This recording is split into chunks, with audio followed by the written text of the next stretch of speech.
Esta semana, en Vaticano, nos desplazamos a la Expo 2020 en Dubái para celebrar el Día Nacional de la Santa Sede. Profundizaremos en la vida de San Francisco Javier con motivo de la conmemoración del 400 aniversario de su canonización. Y continuaremos nuestro recorrido por las iglesias estacionales de la Cuaresma en Roma. Todo esto y mucho más, ahora en Vaticano.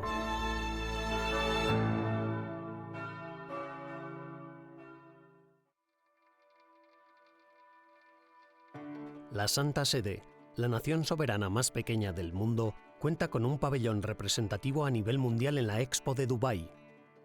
La Expo 2020, aplazada a causa del COVID, tiene por lema Conectando mentes, creando el futuro. El pabellón de la Santa Sede pretende ser un lugar de encuentro que promueve la conexión entre la ciencia y la fe, el diálogo intercultural e interreligioso y la fraternidad humana. 9 exposiciones ilustran este mensaje de encuentro que la Santa Sede quiere proponer. 3 de ellas destacan encuentros muy relevantes a lo largo de la historia. La exposición central, titulada La Creación, ilustra el encuentro del hombre con Dios. A continuación, 2 exposiciones que revelan la importancia del diálogo interreligioso. La primera es el encuentro de San Francisco con el sultán de Egipto, Malik al-Kamil, en 1219. Y la segunda, 800 años después, el encuentro del Papa Francisco con el gran imán de Al-Azhar, Ahmad al-Tayyib. Ambos encuentros allanaron el camino para un mayor diálogo entre las dos religiones. El pabellón de la Santa Sede se esfuerza por ayudar a derribar los muros que dividen y separan a las personas, y fomenta la construcción de puentes que conecten diferentes credos, culturas y países. A lo largo de 170 años, la Exposición Universal ha mostrado innovaciones monumentales como la Torre Eiffel o la Estatua de la Libertad, pero más allá de estas creaciones y avances, las expos sirven de plataforma para compartir la cultura mundial.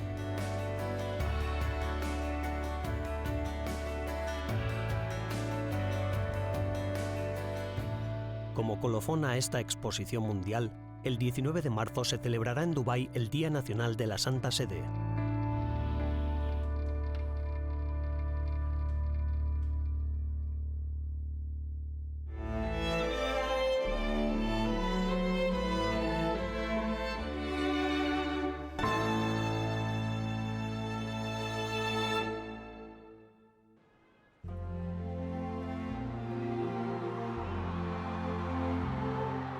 Para muchos fue una sorpresa que Jorge Bergoglio entrara en la logia de la Basílica de San Pedro el 13 de marzo de 2013. Fratelli e sorelle, buonasera. Prima di tutto vorrei fare una preghiera por il nostro vescovo emerito, Benedetto XVI. Y no fue solo que su nombre de pila o su ropa de trabajo hubieran cambiado. Como Papa Francisco, se sentaría a partir de entonces en la cátedra de San Pedro y dirigiría la iglesia. Lo singular es que, por primera vez, habría otra persona vistiendo una sotana papal blanca en la presentación del nuevo Papa. El Papa Benedicto XVI había renunciado al cargo de Papa el 28 de febrero de 2013 y ahora veía por televisión cómo su sucesor se presentaba por primera vez ante los fieles en la logia. Su primer viaje fuera de Roma, en julio de 2013, unos meses después de su elección como Papa, lo llevó a la isla de Lampedusa, donde muchos refugiados habían perdido la vida intentando cruzar el mar desde la costa tunecina hasta Italia. Fue una visita cargada de simbolismo. Junto a unos 10.000 refugiados e isleños, el Papa Francisco celebró la Santa Misa, habló contra la globalización de la indiferencia y pidió a los líderes europeos que actuaran de una vez.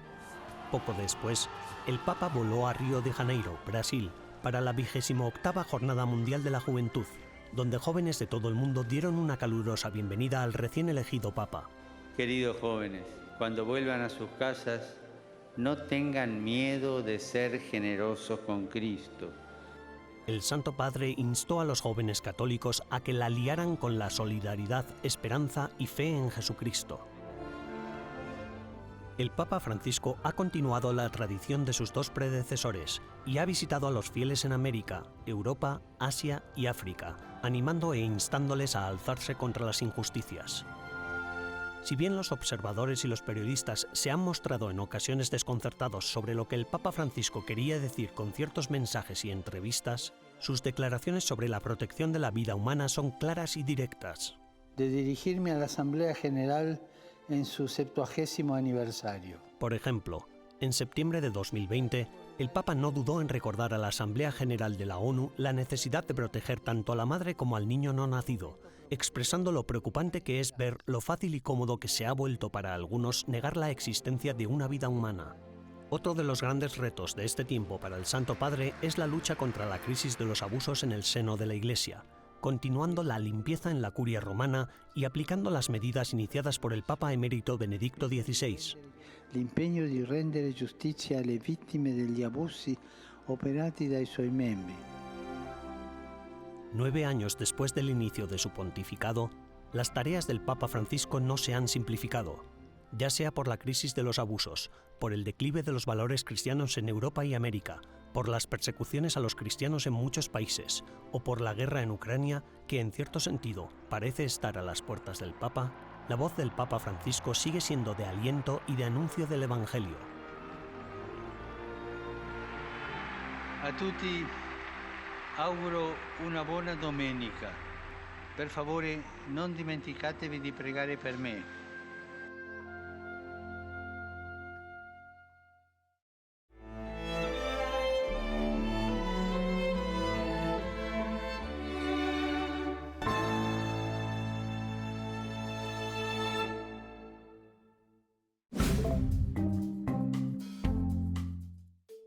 Hola y bienvenidos a las novedades del Vaticano de esta semana. El Papa Francisco ha dicho que la Santa Sede está dispuesta a hacer todo para ponerse al servicio de la paz.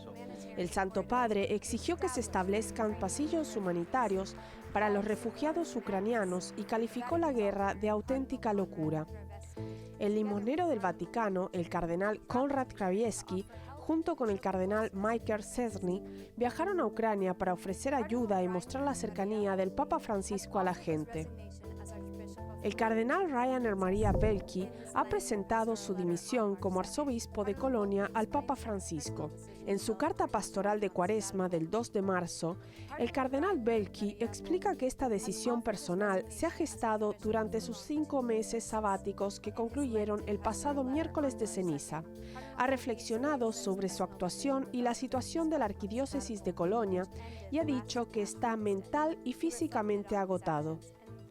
El cardenal fue acusado injustamente de mala gestión de los abusos sexuales del clero en su diócesis.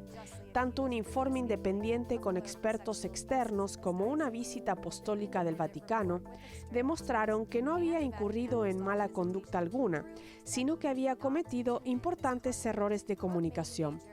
El cardenal Belki dice que quiere restablecer la confianza y espera que el Papa tome la decisión correcta de aceptar o rechazar su dimisión.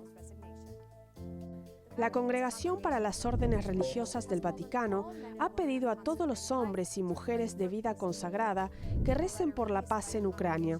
En una carta publicada por la congregación la semana pasada, se pide a las comunidades una oración incesante y gestos de paz. La carta dice: recemos siempre que sea posible, junto con nuestros hermanos y hermanas de las iglesias y comunidades cristianas.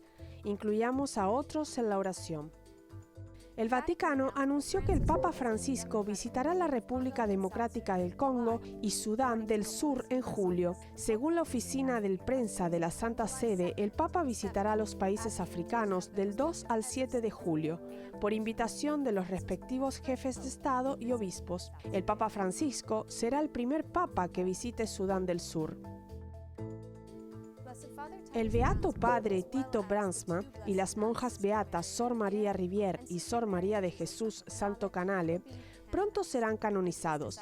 Así lo ha decidido el consistorio encabezado por el Papa Francisco. El padre Tito Bransma fue un sacerdote capuchino holandés asesinado en el campo de concentración de Dachau por su oposición al régimen nazi. La hermana María Rivière fue la fundadora de la Congregación de las Hermanas de la Presentación de María, y la Beata María de Jesús, nacida Carolina Santo Canale, fundó la Congregación de las Hermanas Capuchinas de la Inmaculada Concepción de Lourdes. Está previsto que la canonización tenga lugar en Roma el 15 de mayo de este año.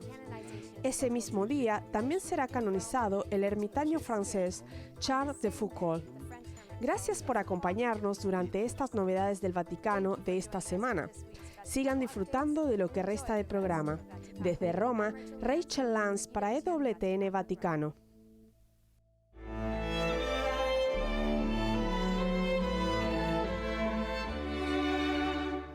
Después de la pausa celebraremos el 400 aniversario de la canonización de uno de los fundadores de la Orden de los Jesuitas, San Francisco Javier.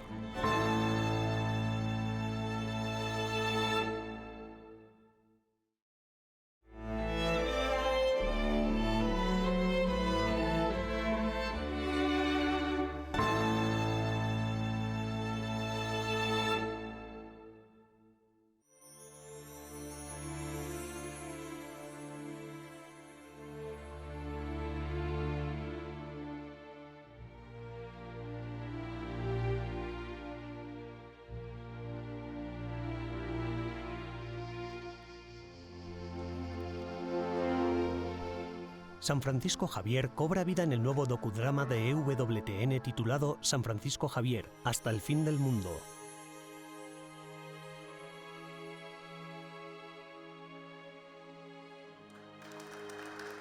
La proyección tendrá lugar en la conmemoración del cuarto centenario de la canonización de los dos grandes amigos jesuitas, San Francisco Javier y San Ignacio de Loyola. Está escrito y dirigido por Daniela Gurrieri, quien además lo produce junto a Cristiana Video y EWTN. Fue realmente interesante adentrarse en los orígenes de la Compañía de Jesús y también entender a San Francisco Javier y, por supuesto, su amistad con Ignacio de Loyola. Decidimos que también debíamos recrear su primer encuentro. También es interesante ver las dificultades que tuvo San Francisco Javier con San Ignacio de Loyola. Al principio no quería ser su amigo, así que lo rechazó. De manera que es bonito ver lo que el espíritu de la obra de San Ignacio de Loyola hizo en él y cómo poco a poco surgió su amistad. I believe that the time has come for me to do the spiritual exercises. Francis. La cordialidad del ambiente fue más allá de la película y se extendió también al grupo de actores y al equipo. Guglielmo de Simone, que interpretó a San Ignacio, dice que todo el proceso fue una experiencia divertida y enriquecedora. Los periodos de trabajo entre semana han sido muy divertidos. He podido conocer a muchas bellas personas. Ha sido una experiencia magnífica. It has been a very great experience.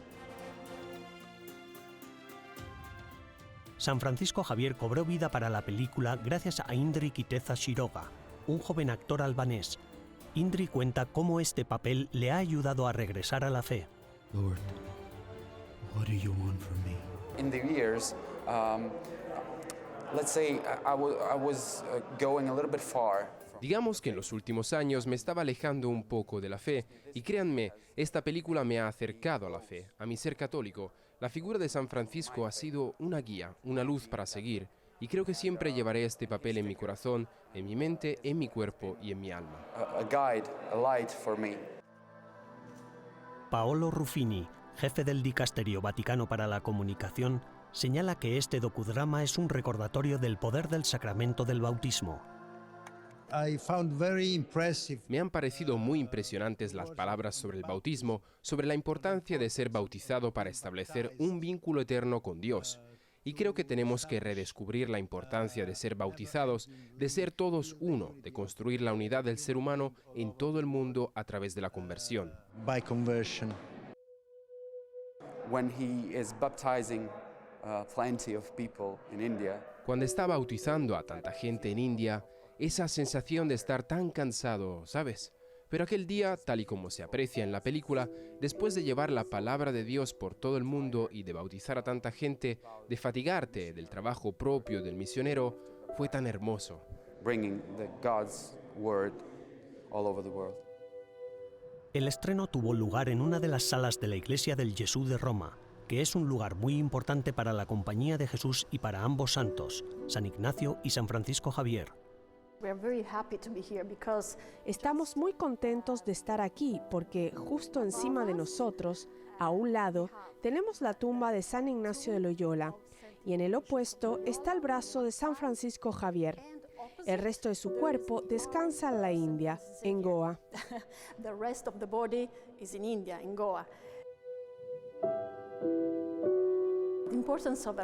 La importancia de una reliquia es realmente considerable. Tenemos su brazo, el brazo de San Francisco Javier, con el que bautizó a miles y miles de personas. Y por eso, esta reliquia se trajo aquí. Es tan significativo que nos encontremos aquí y poder tener una primera proyección pública aquí en Roma, en la iglesia del Gesù, en la iglesia principal de los jesuitas.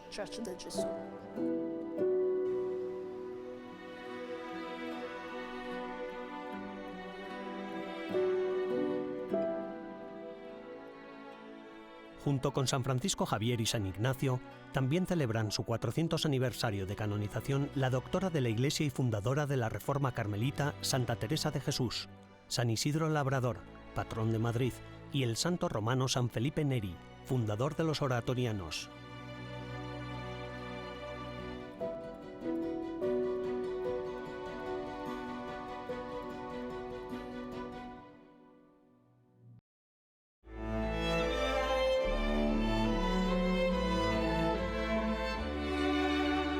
A nuestro regreso, continuamos con la peregrinación cuaresmal de las iglesias estacionales de Roma.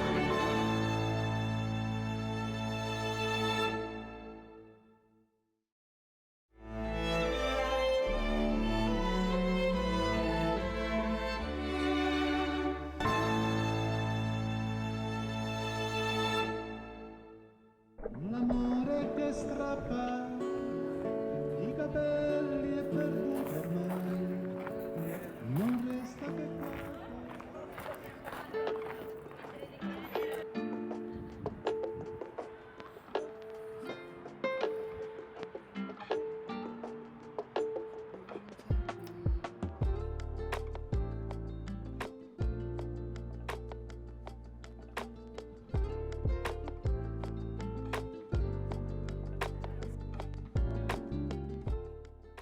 Estamos junto a la iglesia de Santa Sabina, en un parque emblemático de Roma, conocido como el Jardín de los Naranjos.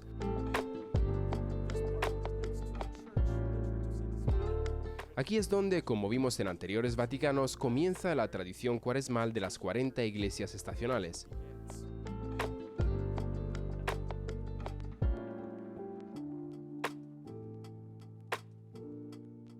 Recordando la experiencia de vivir en Roma estos últimos 5 años, una de las mayores sorpresas que inicialmente me encontré, y creo que lo mismo les pasa a muchos otros cuando llegan a la ciudad eterna, es la inesperada cantidad de iglesias que tiene, muchas de las cuales albergan reliquias y tumbas de los primeros mártires cristianos. Cuando se visitan, en particular, las primeras iglesias, se está caminando sobre las huellas de los primeros cristianos. A través de todos los edificios de la antigua Roma, los cristianos peregrinaban a pie a estas tumbas de los mártires incluso antes de la legalización del cristianismo. En el siglo IV, cuando ya se habían construido diferentes iglesias que señalaban estos lugares, comenzó la tradición de visitar una iglesia designada para cada día de la Cuaresma. Fue el Papa Gregorio Magno, en el siglo VII, quien estableció un orden preciso para el recorrido. Cubrir las 40 iglesias en este reportaje resulta inviable, así que lo que hemos hecho es idear un plan para cubrir tantas como sea posible de la manera más eficiente posible.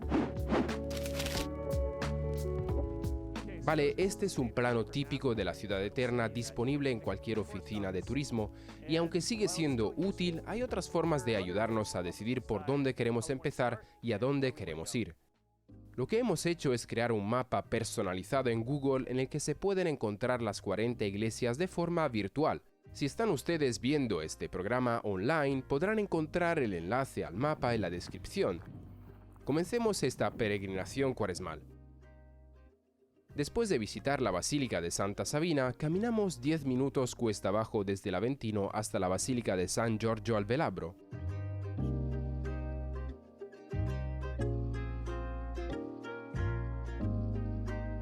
La experiencia que se va a vivir en cada iglesia varía según el momento en el que se visite. Hay ocasiones en las que tendrán el templo solo para ustedes y otras veces en las que habrá un grupo grande celebrando misa, quizás incluso por un cardenal.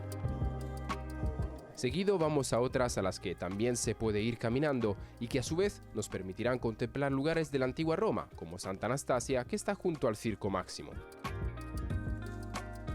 A continuación, desde el Foro Romano y la colina del Palatino, se puede visitar Santi Giovanni e Paolo, una hermosa iglesia barroca que cuenta con casas romanas debajo.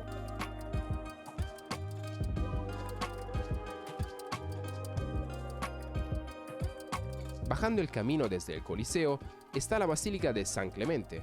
Aquí encontrarán un mosaico dorado de Cristo crucificado y las reliquias del cuarto papa que siguió a San Pedro, el Papa San Clemente I. En definitiva, para visitar estas iglesias, ustedes mismos podrán diseñar su peregrinación de la manera que prefieran.